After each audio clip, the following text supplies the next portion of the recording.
KTN Prime. For us as Senate, we take this seriously, and unless this issue of cutting down expenditure, especially the current expenditure, is addressed, devolution in the county system will collapse. Backlash after Auditor General's report reveals massive wastage of county funds. And why education in Kenya's top national schools will cost you an arm and a leg. We used to work for around 12 to 13 hours, but right now we only work for 6 hours. Also, night economy takes a nosedive in the wake of the night travel ban. Plus, looming humanitarian disaster in South Sudan as the displaced run out of food and water.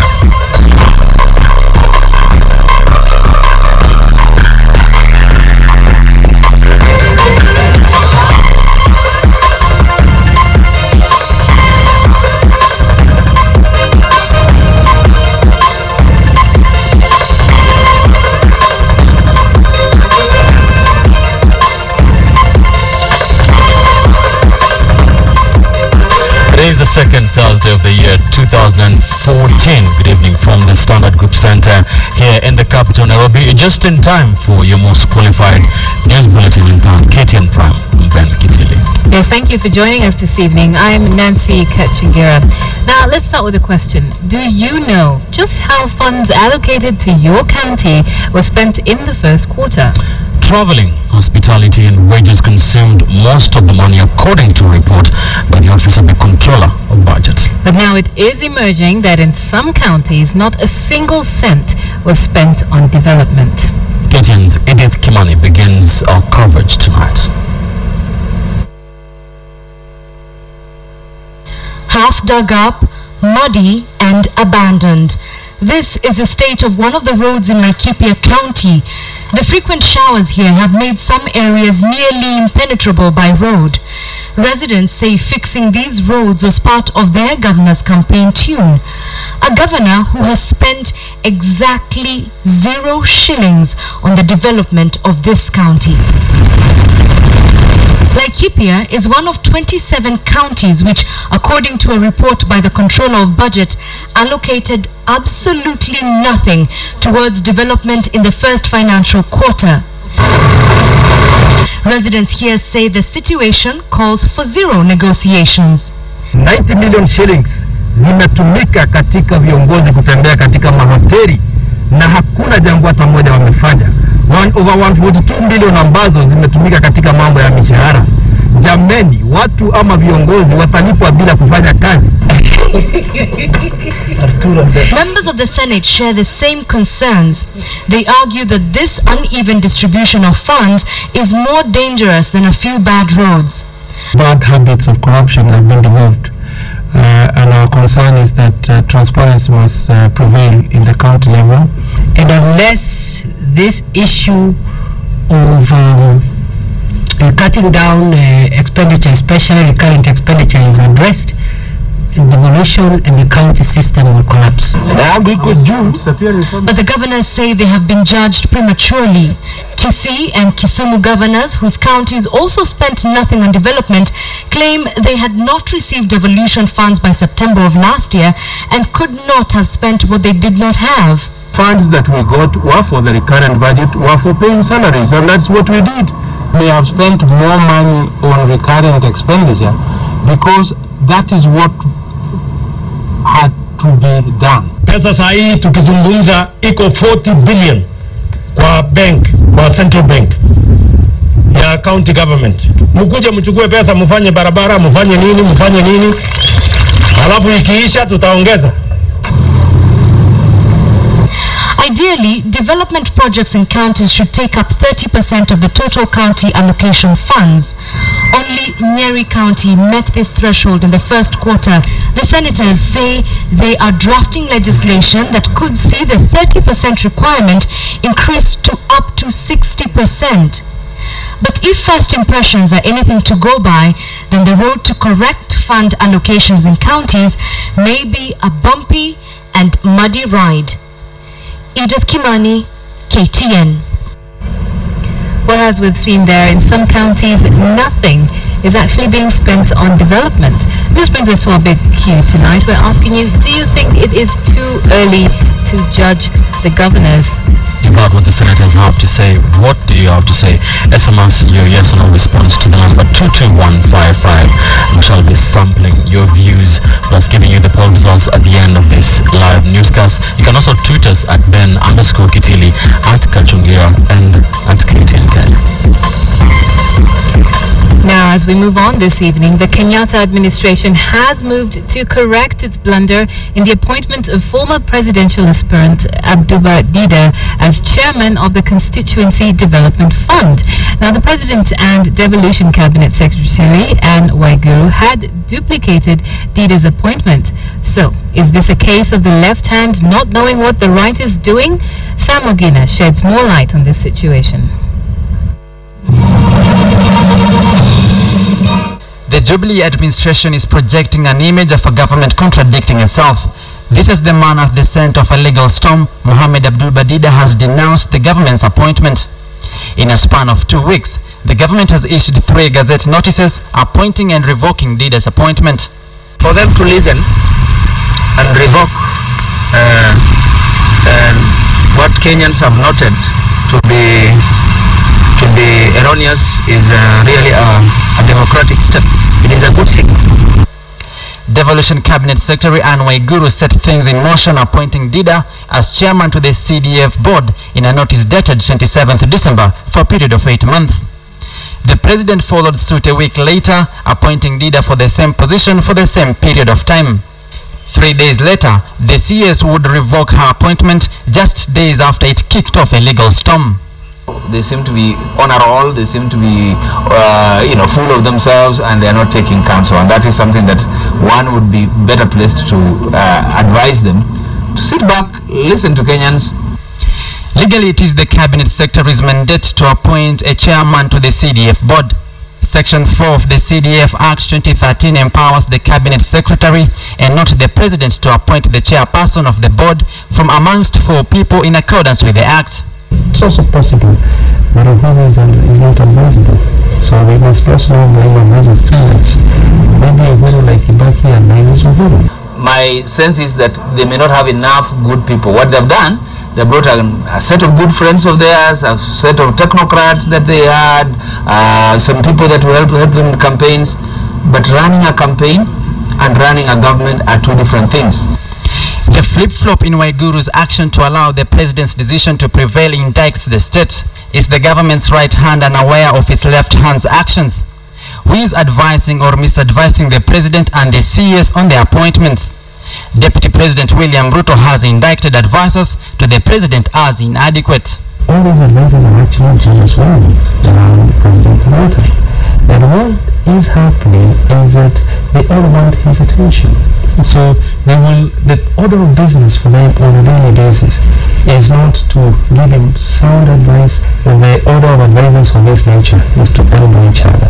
The presidency has a battery of legal minds acting as his constitutional advisors. Topping the list is government's chief legal advisor, the Attorney General, who is the custodian and the interpreter of the country's laws. Uhuru has lawyer Abdikadir Mohammed, a champion of the constitution, alongside TNS legal advisor Jasper Mbiuki, also a lawyer. Other president's men and women are Nancy Gitau, an adept political scientist, and former Cherengani MP Joshua Kutun, advising the president on his political maneuvers. The legal circus and the admission by the deputy president that the presidency lacks sound legal advice opens up an ugly underbelly to the presidency. Did political tokenism and cronyism eclipse reason in appointing of the advisors? Nonetheless, only the president has the prerogative of making amends and making sure the country moves forward. Samogina, KTN, Nairobi.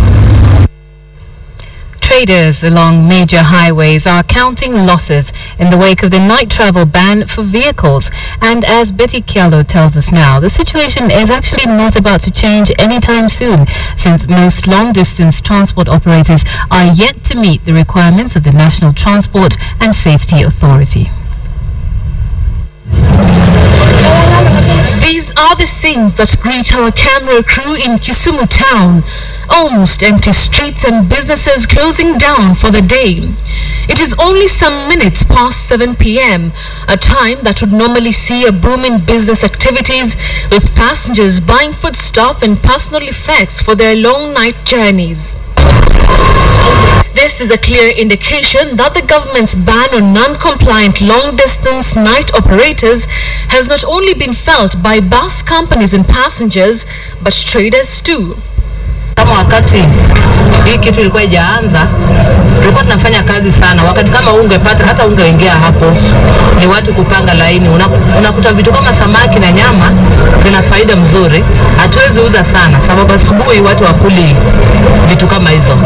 Her sentiments are shared by other traders who state that the changes have negatively had an impact on their businesses, with many of them taking home less than half of the profit that they used to make.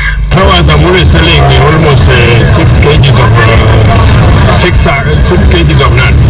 Right now, even I have not even sell at even 200, but here tomorrow I can buy in breakfast. There's no money. We used to sell around 10 to 12 buses in a day, and right now we only sell around 2 or 3. Apart from Kisumu, other businesses along the Nairobi-Narok highway have been hit by the new regulations. Michael Tengeri, manager of Midrock Hotel, says he has had to cut down on jobs, reducing his workforce from 80 to 20. A look inside the hotel at 5 p.m. shows no activity, contrary to the past months where passengers would begin streaming in and buying meals as they await their buses. Here in Nairobi, a spot check in the early hours of the day found passengers arrive as early as 4 a.m. to book space in the buses to avoid the last-minute rush at 6 a.m. when many buses begin their journeys. Businesses here too have been affected, with traders waiting for the early risers to compensate for the night loss. Economic analyst Karivi Murimi says that the ban could see flourishing businesses close down if huge losses continue to be incurred. We have a lot of businesses which we call support related.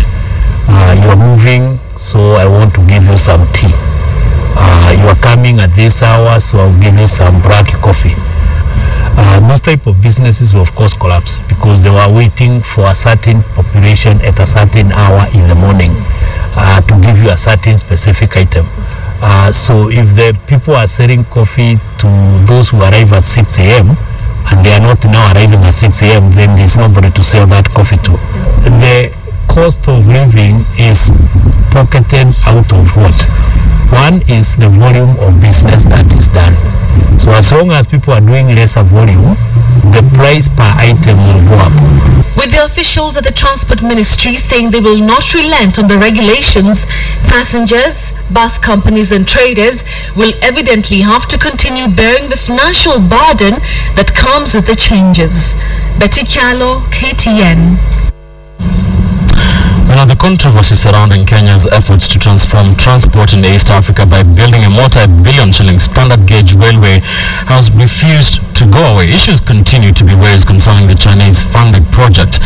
One of the key issues that have been raised is the cost of the project. A comparative analysis of the Kenyan projects with the similar ones across the region raises questions over the Kenyan one, which will cost the taxpayer, according to reports, whopping 1.3 trillion Kenyan shillings. Another key area of concern has been transparency. The cost of the Kenyan project has varied. It was initially said to cost 220 billion shillings before the figure changed to 400 billion shillings. Then it was finally settled on 1.3 trillion shillings. The Transport Ministry has been at pains to explain the escalation in the cost. The tendering process that saw Chinese firm China Road and Bridge Corporation being awarded the tender has also been brought into sharp focus following a series of letters between the offices of the Attorney General and that of the Public Procurement Oversight Authority. The capacity of the China Road and Bridge Corporation to handle such a big project has also been questioned. Let's now bring in the Principal Secretary in the Ministry of Transport, Nduvu Moli, to just shed some more light on this particular project. Welcome to us, sir. Thank you very much. That figure of 1.3 trillion has raised many questions from Kenyans. You don't agree with it, with the report? There's no figure like 1.3 trillion. The cost of this project is 327 billion shillings. We have $2.8 billion in terms of infrastructure. $1.2 billion for rolling stock. That gives us $3.8 billion multiplied by 87 shillings, 327 billion shillings, period. That's the cost of the project. So how does it come to 1.3 trillion? I honestly don't know, Ben. I think those who have been talking about the figures need to come and substantiate their figures. The contracts that have been signed are for a total of 327 million. That's the position. From the reports we have seen from documents from government is that there have been an escalation. There have been figures have varied. When the government announced the commencement of this project, it was 220 billion. Then it came to 400 billion. Then now the figures that you... No, the actual position is that no figures have actually varied. Probably different reports have reached the public, but the details in the contract are as what I've told you, that we have a 327 billion shilling project. That's for the line between Nairobi and Mombasa. It includes the infrastructure, rolling stock, and various other ancillary facilities. Can you give us a breakdown of the project from Mombasa to the entire region, how much it will cost? Well, we have done our obviously we now have a fixed cost from between Nairobi and Mombasa. What is going on now is that there are further studies going on between Nairobi and Malaba. Uganda are also doing work between Malaba and Kampala, and I believe there's work also going on between Kampala and Kigali. Now obviously those are sovereign states, they're working on their particular parts of the project. We have not completed the Malaba-Nairobi section, and once we complete our feasibility and designs on that, then we'll be able to get exact costs. So you're saying that we do not have a definitive figure for that. Is that figure the one that is being rounded off to 1.3 trillion? Absolutely not, because if you look at the distance between Nairobi and Mombasa giving us about 327 billion, there's no way that the project would reach 1.3 trillion up to Malaba. That would definitely not make sense. So with all these questions, Kenyans, being concerned about the cost of the project, what can you tell Kenyans? Kenyans are worried that this is another project which they are going to pay over the odds to fund another exaggerated piece of infrastructure. I think we've had a lot of propaganda about the costing of the project. I'm giving you the facts as they are. 327 billion shillings. We have done a lot of work with regard to the costing, the unit cost. We have developed a project that I believe is value for money and that will deliver value for Kenya and for the region. Tell us about the tendering process, which is another issue that has brought questions. It is on a government-to-government kind of dealing. Yes. How did we adapt? I think the argument that has been raised is that there's been a process of single sourcing. Now, if we look at the Public Procurement and Disposal Act, Section 6(1) is very clear that where there are negotiated grants or loans, then those kind of projects are exempted from the Public Procurement and Disposal Act. The reason is that those governments that lend money in terms of grants or loans require that we actually follow procedures related to their government. That's quite reasonable, because that's their money that they're either lending or granting. They want to be sure that it is spent in the right way and under their procedures. So that's why that particular part of the Act specifies that where there are negotiated grants or loans, they're exempted. So the process we've followed, therefore, is that was specified by the government of China in terms of identifying the contractor. So there's been no flouting of the law with regard to the identification of the contractor. There are reports that there was a tender that was before the one that was given to the Chinese government, but it was cancelled before this one, and that is what's bringing issues. No, not at all. There's never been a tender for the construction of the railway line. What has been there previously was a tender for the design of the railway, but that particular process was abandoned when we went into the government-to-government process, where the Chinese government then proposed that we can borrow from them to actually construct the project. Mr. Pierce, there have also been questions about China Road and Bridge Corporation's capacity to house a project of such massive capacity like this standard gauge railway. What is the government's position on that? First of all, before we engaged China Road and Bridge, the government requested the government of China to confirm China Road and Bridge's capacity to develop this project. That came back in the affirmative. Following that, there was a proper due diligence exercise led by the Ministry of Transport.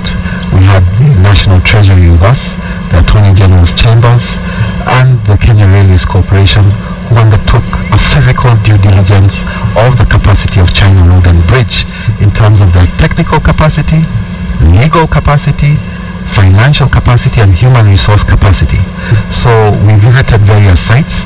China Road and Bridge is currently working on several hundred kilometers of high-speed rail in China. We visited various sites where they are constructing, and following that due diligence exercise, again, it became clear very quickly that the technical before we went up very quickly, it is said that the CRBC does not have a certificate of railway engineering, and that is what is being questioned. No, that is not true. They cannot not have one. They're actually constructing railways in China. Thank you so much, Mr. Krias. Thank you for joining us in the studio. Thank you. Been talking to Nova Molive, Principal Secretary in the Ministry of Transport, just shedding light on the issues surrounding the construction of the standard gauge railway. Now, moving on, parents across the country have decried the rising cost of education, particularly in public secondary schools. It has emerged that some public secondary schools are charging school fees in excess of 100,000 shillings per year, making them inaccessible to children from poor backgrounds. The Kenya National Association of Parents now terms this increment of school fees as irregular, and the association is set to move to court on Friday to challenge the increment. At the heart of Dandora lives this single-parent family of Martha and her 2 children. Martha has been ailing for a long time. Being the family's sole provider, this condition has had the young family on the brink of poverty. When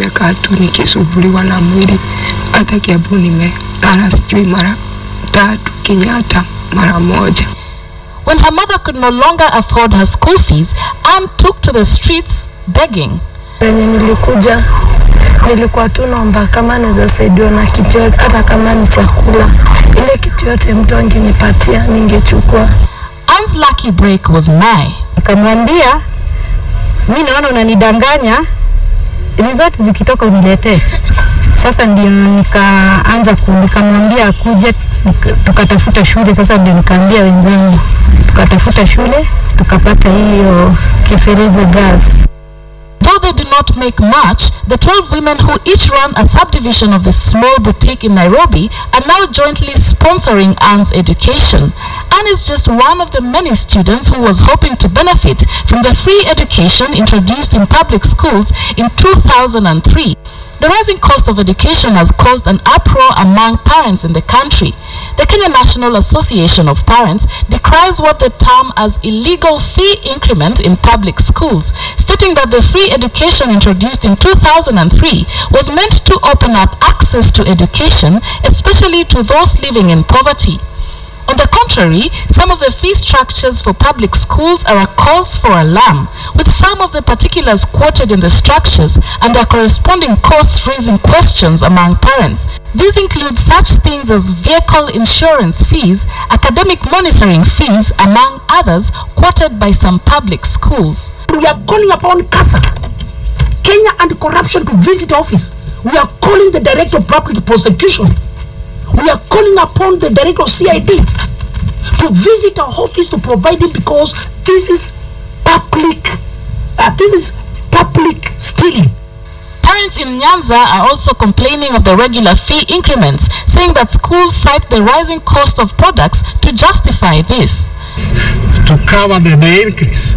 So when the parents go there, instead of producing the recommended circular from the ministry, they give a different saying that they have talked with the parents and the parents have agreed.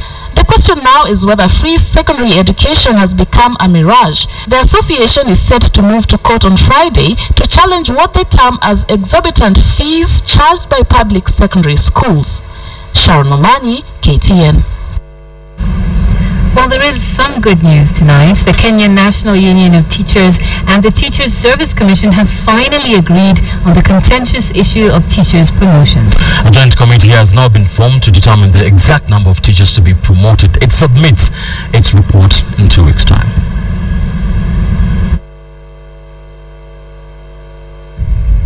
Both parties to constitute a joint technical committee to undertake verification exercise to determine the exact number of teachers affected by the pending promotions. The said Joint Committee to report back to the full meeting of Kenya National Union of Teachers and TSC on its findings within 2 weeks from today. The Commission to consult with the relevant government agencies with a view to ensuring that the required funds to clear the existing promotion backlog is released to the Teachers Service Commission. All those teachers who have graduated from various institutions of learning with qualifications that are accepted by the Teacher Service Commission and have submitted them. We are calling on those who have submitted their documentation up to today, the 8th day of January.